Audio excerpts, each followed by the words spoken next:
وہ ان کے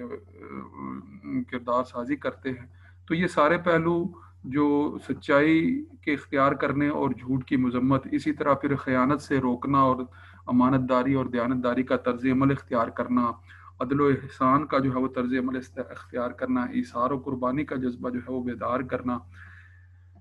یا پھر امت کے اندر لوگوں کے درمیان، صحابہ کے درمیان، یا پھر بعد میں آنے والے لوگوں کے لیے جو ہے وہ ایسا اسوہ سامنے رکھنا کہ جس کے اندر اخوت اور بھائی چارے کا پہلو نمایاں طور پر موجود ہو،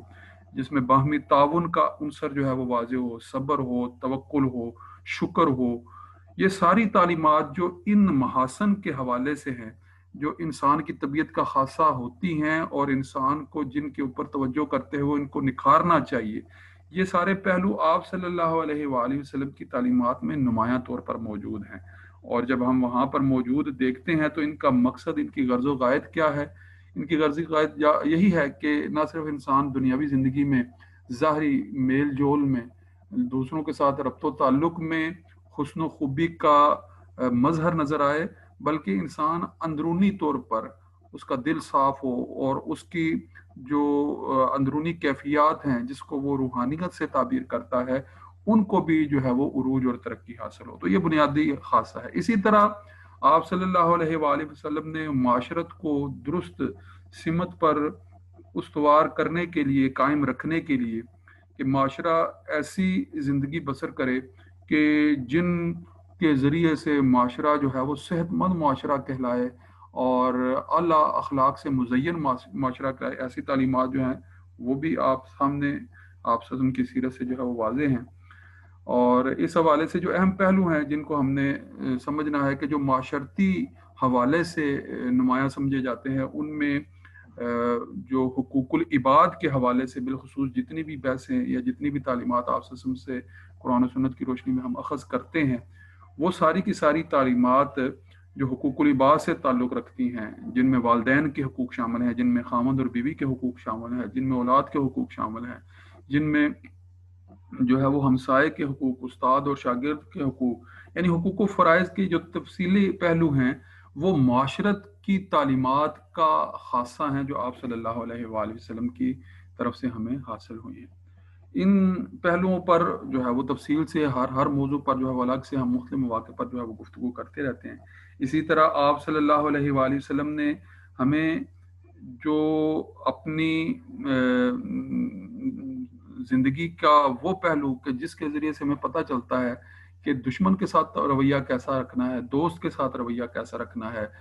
ملک کے اندر نظم و نسق جو ہے وہ کیسے چلانا ہے، نظم و نسق چلانے کے لیے کون کون سے ادارے اہم ہیں، کن کن اداروں کو جو ہے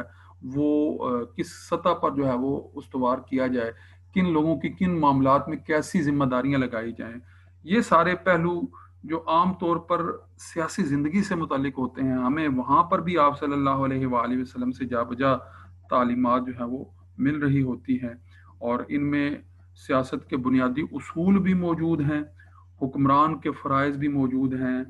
عوام کا طرز عمل بھی، اس کی رہنمائی بھی موجود ہے، شورا کا کیا تصور ہے، خلیفہ کی کیا حیثیت ہوتی ہے، اسی طرح جو ہے وہ حاکم کے حقوق کیا ہیں، اور جو حاکم کی حیثیت سے خلیفہ کے منصب پر فائز ہوتے ہیں اس کے حقوق کیا ہیں. حقوق اور فرائض کے ضمن میں پھر جو عامت الناس ہیں ان کا تعلق اور ربط جو ہے وہ اپنے خلیفہ یا امیر کے ساتھ جو ہے وہ کیسا ہونا چاہیے. اس حوالے سے بہت سی تعلیمات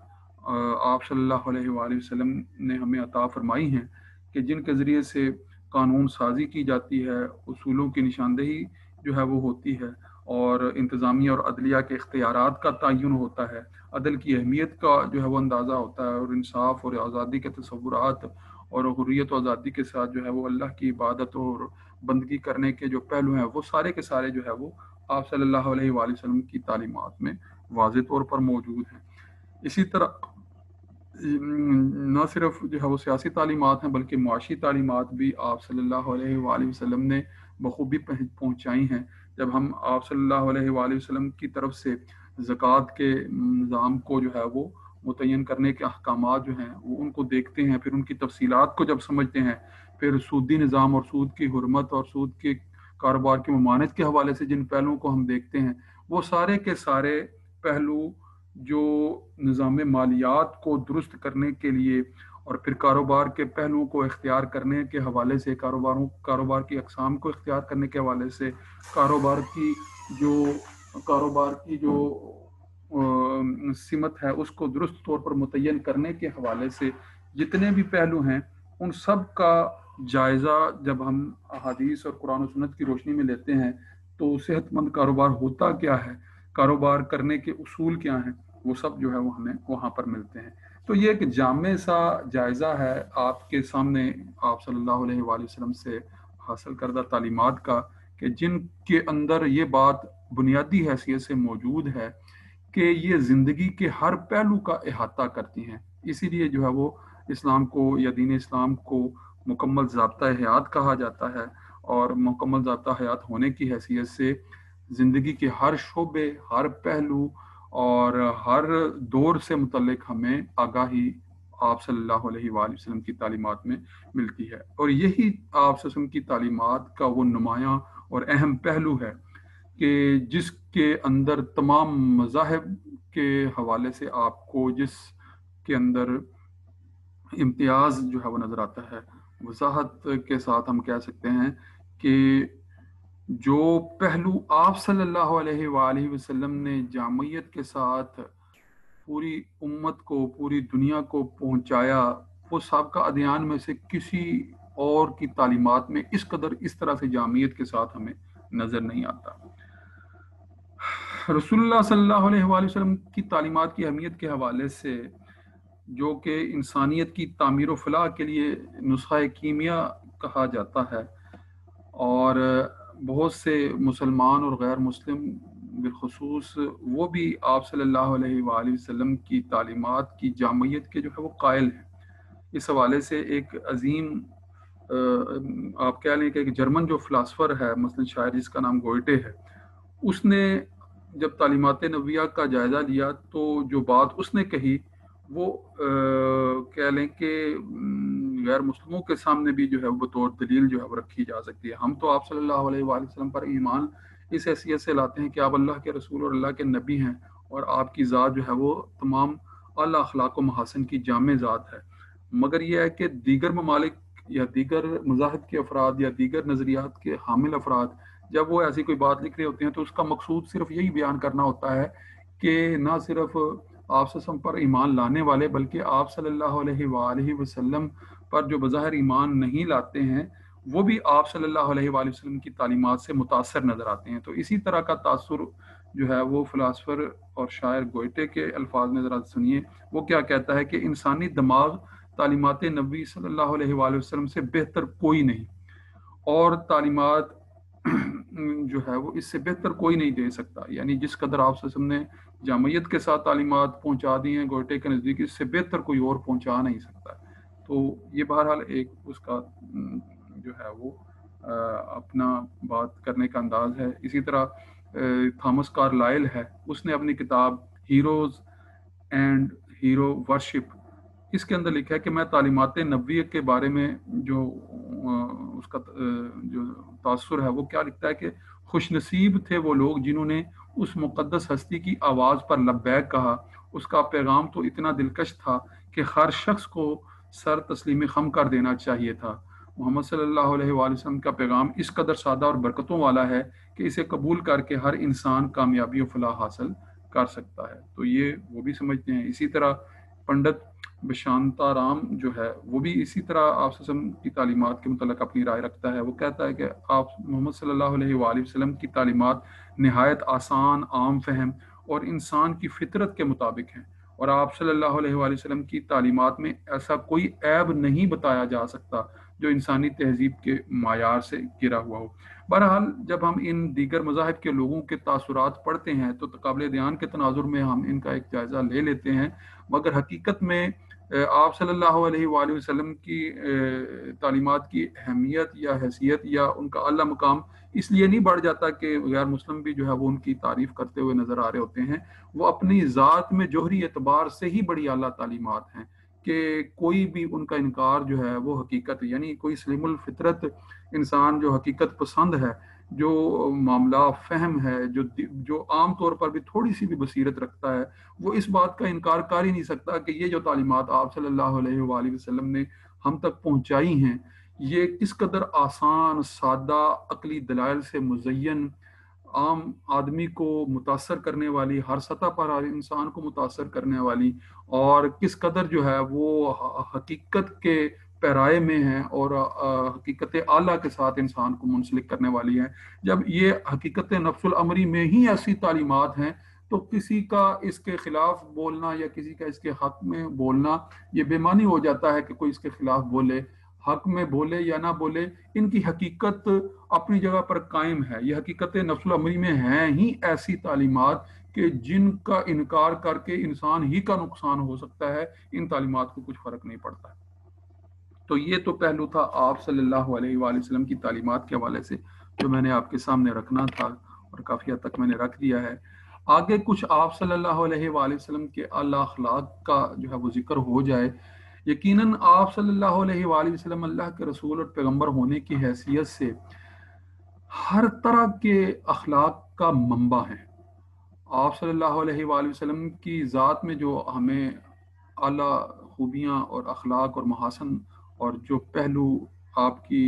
ذات بابرکات کے اندر موجود ہیں، جن کو ہم چند پوائنٹس کی شکل میں عمومی طور پر پڑھ رہے ہوتے ہیں، مگر ان کو آپ نے بنیادی طور پر اس حیثیت سے سمجھنا ہے کہ یہ وہ پہلو ہیں کہ جو آپ صلی اللہ علیہ وآلہ وسلم جن کو بنی نوع انسانی سے متعارف کروانے والے ہیں، جن کی حقیقت سے آگاہ کروانے والے ہیں، جن کے معنی اور مفہوم کا مصداق آپ صلی اللہ علیہ وآلہ وسلم ہی کی ذات ہے، کہ اگر وہ آپ کے سامنے نہ ہو، ان کا اسوہ، ان کا اخلاق ہمارے سامنے موجود نہ ہو، تو شاید یہ جن الفاظ کو ہم پڑھتے ہیں یا جن الفاظ کے معنی مفہوم ارد گرد ہم تھوڑے سے محسوس کرتے ہیں اپنے، ان کی حقیقت تک ہم شاید پہنچ ہی نہ پاتے یا ان کو سمجھ ہی نہ پاتے اگر آپ صلی اللہ علیہ وآلہ وسلم کا اسوہ ہمارے سامنے نہ ہوتا، آپ کا کردار ہمارے سامنے نہ ہوتا، آپ صلی اللہ علیہ وآلہ وسلم کی سیرت کے محاسن ہمارے سامنے موجود نہ ہوتے۔ بنیادی طور پر یہ ہم پوائنٹس سامنے پڑھ رہے ہوتے ہیں، اس پر ہم تھوڑی سی گفتگو بھی کریں گے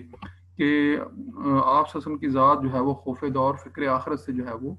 معمور تھی۔ سچائی، امانت و دیانت، عفائے عہد، شجاعت، سخاوت، اثار و درگزر، حلم، خدمت خلق، زہد و قناعت، محبت و شفقت، تواضع، نرم مزاجی، سادگی، بے داغ جوانی، جفا کشی، شرم و حیا، شکر گزاری، مہمان نوازی، رقیق القلبی، دائمی عمل اور پردہ پوشی، یہ سارے وہ پہلو ہیں کہ جن پہلوؤں پر ہم جو ہے وہ مختلف مواقع پر بڑی تفصیلی بحثیں پڑھتے رہتے ہیں اور گفتگویں کرتے رہتے ہیں اور ان کو سمجھنے کی کوشش کرتے رہتے ہیں، مگر اصولی طور پر آپ نے یہ بات اپنے ذہن میں رکھنی ہے کہ آپ صلی اللہ علیہ وآلہ وسلم کی ذات ہی کی وجہ سے یہ جتنے محاسن اخلاق ہیں، ان سے ہم صحیح معنوں میں واقف ہو سکے ہیں یا ہو سکتے ہیں۔ اگر جو ہے ان اعلیٰ محاسن یا جن کو ہم اعلیٰ اخلاق کہہ رہے ہیں، ان اعلیٰ اخلاق کی حقیقت کو جاننا چاہتے ہیں، جو کہ انسان کے قلب کو انتہائی نورانیت سے مزین کرنے والے اعلیٰ محاسن اور اخلاق ہیں، ان کی حقیقت کو، ان کی کنہ تک پہنچنا چاہتے ہیں، تو یقیناً آپ صلی اللہ علیہ وآلہ وسلم کی ذات ببرکات ہی کی سیرت کا مطالعہ، آپ کے کردار کا مطالعہ، آپ کے طرز عمل کا مطالعہ، آپ کے ہر لفظ جو حدیث کے طور پر بیان کیا گیا ہے، آپ سے منسوب ہے، اس کا مطالعہ ہی ان محاسن سے ہمیں روشناس کروا سکتا ہے۔ مختصراً کچھ نہ کچھ پہلو جو ہے وہ ان محاسن سے متعلق جو ہے وہ گفتگو کرنے سے پہلے ایک بات اور بھی آپ یہ ذہن میں رکھیے گا کہ رسول اللہ صلی اللہ علیہ وآلہ وسلم کے اعلیٰ محاسن اور اعلیٰ اخلاق، جنہیں اخلاق فاضلہ بھی کہتے ہیں، ان کے متعلق خود خالق کائنات کیا فرماتا ہے؟ قرآن مجید کا مطالعہ ہمیں بتاتا ہے کہ وَإِنَّكَ لَعَلَىٰ خُلُقٍ عَظِيمٍ، کہ آپ جو ہیں وہ بے شک آپ کی ذات جو ہے وہ اخلاق کے اعلیٰ مرتبہ پر فائز ہے۔ یعنی اعلیٰ مرتبہ پر فائز ہونے کا مطلب کیا ہے؟ وہی جو ابھی اشارتاً میں نے بات کی کہ کوئی انسان جو اللہ سے اعلیٰ حسن و خوبی کا تصور کر سکتا ہے، آپ صلی اللہ علیہ وآلہ وسلم بنی نوع انسانی کو اپنے اپنی سیرت اپنے کردار کے ذریعے سے اس سے متعارف کروانے والے ہیں. تو اس اعتبار سے آپ نے اس کو ذہن نشین رکھنا ہے. اسی طرح رسول اللہ صلی اللہ علیہ وآلہ وسلم کی جو اسوہ کی حیثیت ہے اس کی طرف اشارہ فرماتے ہوئے قرآن مجید ہی کے اندر سورہ احزاب کی آیت نمبر 21 ہے لَقَدْ كَانَ لَكُمْ فِي رَسُولِ اللَّهِ أُسْوَةٌ حَسَنَةٌ، یعنی بے شک آپ کی جو ذات بابرکات ہے، آپ صلی اللہ علیہ وآلہ وسلم کی زندگی ہے، وہ بہترین نمونہ ہے. اسوہ حسنہ جو ہے اسے قرار دیا گیا ہے. اور اسی سے متعلق جو ہے وہ ام المومنین حضرت عائشہ صدیقہ رضی اللہ تعالیٰ عنہ نے فرمایا کہ جب آپ کے اخلاق کے بارے میں پوچھا گیا تو آپ نے کیا جامع انداز میں جواب دیا تھا؟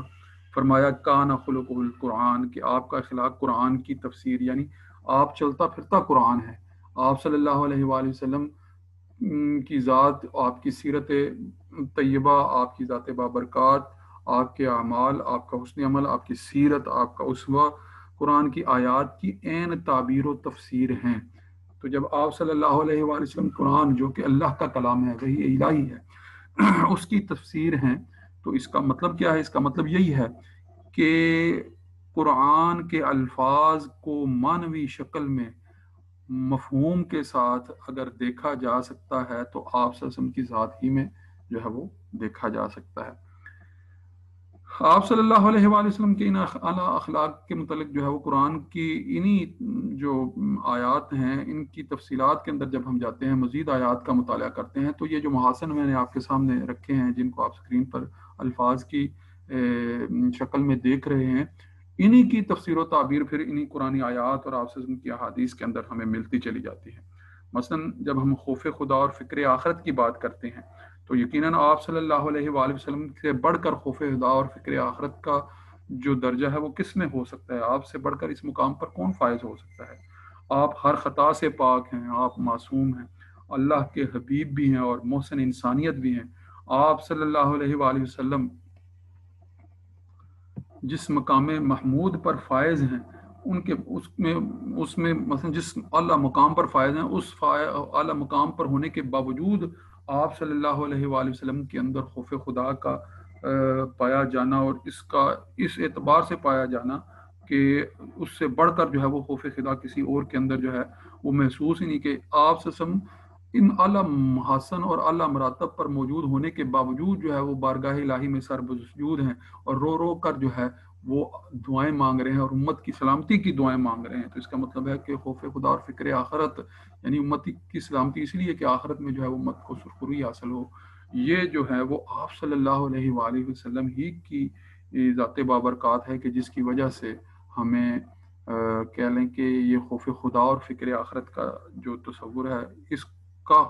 حصول اور اس کی طرف متوجہ ہونا بھی آپ صلی اللہ علیہ وسلم کی ہی وجہ سے ہے.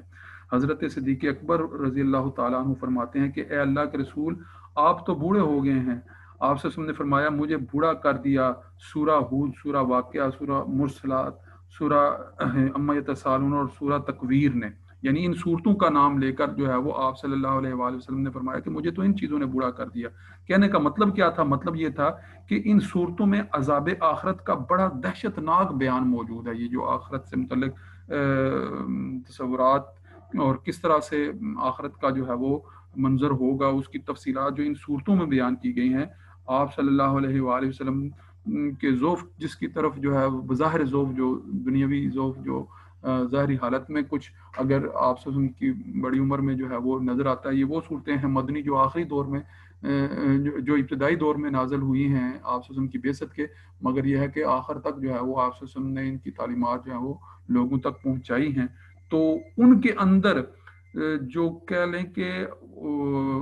فکر آخرت سے متعلق اور آخرت کی منظر کشی سے متعلق جو پہلو ہیں وہ اس قدر جو ہے وہ شدید ہیں کہ انسان جو ہے وہ اگر ان پر غور و فکر کرے تو یقیناً اس زندگی کے اندر جو ہے اس کا بوجھل پن اور ذوف جو ہے وہ کم نہ ہونے پائے، اور اللہ کا ڈر اور اللہ کا خوف اسی کے ذریعے سے انسان کے دل میں جاگزی اور زیادہ بڑھتا ہے.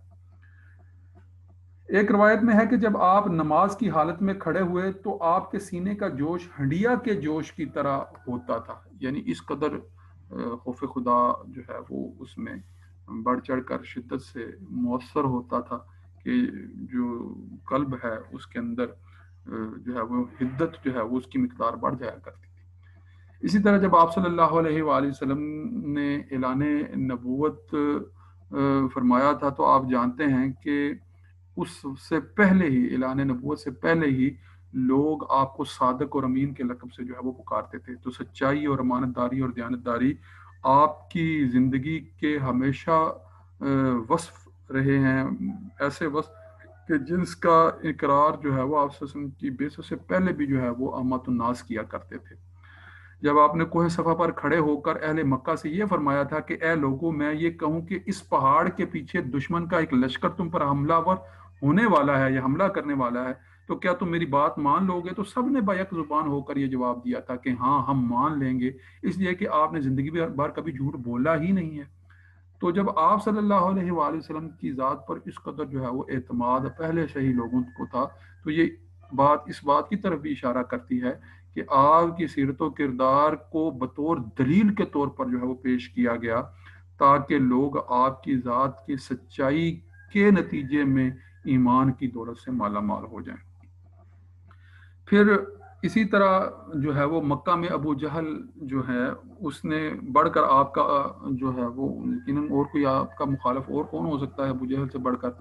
تو وہ بھی جو ہے وہ یہ کہا کرتا تھا کہ اے محمد صلی اللہ علیہ وسلم، میں تمہیں جھوٹا نہیں کہتا، بات صرف یہ ہے کہ جو کچھ تو بتاتا ہے وہ باتیں میری سمجھ میں نہیں آتی۔ یعنی آپ صلی اللہ علیہ وسلم کی ذات کی سچائی سے آپ کا بدترین دشمن بھی واقف ہے، مگر یہ ہے کہ ایمان صرف اپنی رقیق القلبی کی وجہ سے نہیں لا رہا ہے، وگرنہ جو ہے وہ آپ صلی اللہ علیہ وآلہ وسلم معذرت میں نے رقیق القلبی کا لفظ استعمال کیا، آپ صلی اللہ علیہ وآلہ وسلم کے دشمن نے جو ہے وہ آپ صلی اللہ علیہ وسلم کی جو ہے وہ مخالفت میں آپ پر ایمان تو نہیں لا رہا، مگر آپ کی سچائی کو جو ہے وہ جانتا ہے کہ آپ کیا سچ رہے ہیں، اور اپنی کم فہمی، کم نا علمی، جو نادانی اور جہالت ہی کو جو ہے وہ ایمان کے مقابلے میں آڑ بنائے ہوئے ہے۔ اسی طرح ابو سفیان جب ابھی مسلمان نہیں ہوئے تھے تو کیسر روم کے دربار میں جب طلب کیے گئے تو وہاں پر ابو سفیان نے جب آپ صلی اللہ علیہ وآلہ وسلم کے متعلق جو ہے وہ سوالات کے جوابات دیے تو ان میں بھی یہ اعتراف وہ کرنے پر مجبور ہو گیا تھا کہ ہم محمد صلی اللہ علیہ وآلہ وسلم کی زبان سے آج تک ہم نے جو ہے وہ جھوٹ نہیں سنا۔ یہ ابو سفیان اس وقت بھی اعتراف کیا کرتے تھے جب وہ بھی ایمان والے نہیں تھے اور مخالفت کرتے تھے، اور حضرت عبداللہ ابن سلام ابھی ایمان نہیں لائے تھے اور چہرہ نبوت پر جب نظر پڑی تو پکار اٹھے کہ وجہہ لیس بوجہ کذاب، یعنی ان کا جو چہرہ ہے وہ آپ صلی اللہ علیہ وسلم کا چہرہ جو ہے وہ کسی جھوٹے کا چہرہ نہیں ہو سکتا۔ اس قدر جو ہے وہ آپ صلی اللہ علیہ وآلہ وسلم کی ذات کا جو ہے وہ سچائی کا پہلو لوگوں پر واضح تھا۔ اسی طرح امانت و دیانت کے حوالے سے بھی بہت سے پہلو جو ہے وہ آپ صلی اللہ علیہ وسلم کی ذات سے وابستہ ہیں جن کا ہم مختلف واقعات میں ذکر پڑھتے ہیں۔ تو میں نے نمونتاً جو ہے وہ 2-3 پہلو ابھی آپ کے سامنے رکھے ہیں، ٹائم تھوڑا ہے، آپ اگر غور کریں گے اپنی کتاب میں تو ایفائے عہد ہو، شجاعت ہو، سخاوت، ایثار، عفو، درگزر، یہ سارے پہلو جو آپ کے سامنے اسکرین پر نظر آ رہے ہیں، ان پہلوؤں پر آپ مختلف مواقع پر جو ہے وہ تفصیلاً جو ہے وہ بہت سی جگہوں پر آپ نے مختلف جگہوں پر باتیں پڑھی ہیں۔ یہاں جامعیت کے ساتھ جو ہے وہ ان کو اس لیے آپ کے سامنے رکھا جا رہا ہے کہ مختلف مذاہب کی اور ان کی برگزیدہ شخصیات کی زندگی اور سیرت کے مقابلے میں جب ہم آپ صلی اللہ علیہ وسلم کی سیرت کے پہلو دیکھتے ہیں، آپ کے کردار اور اعلیٰ اخلاق کے پہلو دیکھتے ہیں، تو سابقہ چاہے انبیاء ہوں یا پھر جو ہے وہ مذہبی رہنما اور پیشوا ہوں، ہمیں تو ان کی سیرت اور کردار کے متعلق جو ہے وہ اتنی وضاحت ملتی ہی نہیں ہے۔ گنتی کی باتیں ملتی ہیں جو مختلف ذریعوں سے، مختلف روایات سے، کہ جن کی صداقت یا عدم صداقت پر بھی یقین کرنا ممکن نہیں ہوتا، اور وہ بھی باتیں بہت سی ایسی ہیں کہ جو قرآن و سنت کی روشنی میں ہمیں پتہ ہوں تو ہم ان کی صداقت کی طرف جو ہے وہ کچھ گفتگو کر سکتے ہیں یا کرتے ہیں، مگر حقیقت میں ہمیں ان کی صداقت کے بارے میں پتہ نہیں ہوتا کہ جو سابقہ انبیاء پر کتب نازل ہوئی یا جو ہے وہ سابقہ انبیاء پر جو ہے وہ ان کی شخصیت اور ان کردار کے حوالے سے جو کچھ بھی ہم تک مختلف تحریروں کے ضمن میں یا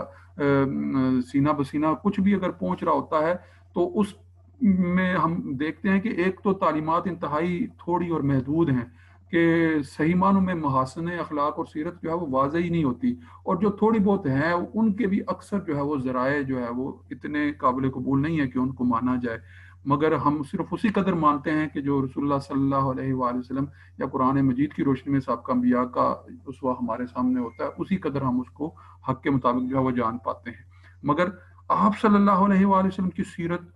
جب سے آپ صلی اللہ علیہ وسلم کی بعثت ہوئی ہے تب سے لے کر، اور آپ صلی اللہ علیہ وسلم کے بعد جو ہے وہ آج 1400 سال گزر جانے کے بعد، آپ کی شخصیت، آپ کے کردار، آپ کی اعلیٰ اخلاق کا کون سا پہلو ہے کہ جس پر جو ہے وہ تفصیل سے کتابیں نہ لکھی گئی ہوں، گفتگو نہ کی گئی ہو، اور مستند ذرائع سے جو ہے وہ روایات نہ پہنچی ہوں، اور آپ صلی اللہ علیہ وسلم کے صحابہ سے، تابعین سے، تبع تابعین سے جو ہے مستند روایات ایسی آپ کے سیرت اور کردار کو واضح کرنے والی ہیں کہ پھر آپ صلی اللہ علیہ وآلہ وسلم سے بڑھ کر جو ہے وہ ان محاسن اور ان اخلاق کا جو مرقع حیثیت اور ہستی ہیں وہ پھر کسی اور کو ہم جو ہے وہ نہیں دیکھتے، اور حقیقت میں ہے بھی ایسا کہ کوئی اور ہو بھی نہیں سکتا۔ تو آپ نے ان محاسن کے پہلوؤں کو اپنی کتاب میں مزید بھی تفصیل سے دیکھنا ہے۔ کل انشاءاللہ جو اگلا پہلو ہے، ہم جو آپ سے ان کے بیسس سے متعلق کچھ عقلی دلائل ہیں ان کا تھوڑا سا جائزہ لیتے ہوئے پھر آخری ایک اور موضوع ہم پڑھیں گے کہ جس میں ہم قرآن مجید کی خصوصیات، رسالت محمدیہ کی خصوصیات اور دیگر جو پہلو ہیں تقابل ادیان کے نقطہ نظر سے جو آپ سے اور سیرت طیبہ اور اسلامی تعلیمات کے حوالے سے اہم ہیں ان کا ایک جائزہ لیں گے، اور انشاءاللہ پھر یہ ایک دو لیکچرز کے بعد ہمارا سلیبس ختم ہو جائے گا۔ تو آج کے لیے اتنا ہی، کل انشاءاللہ پھر آگے مزید گفتگو کریں گے۔ والسلام علیکم ورحمۃ اللہ وبرکاتہ۔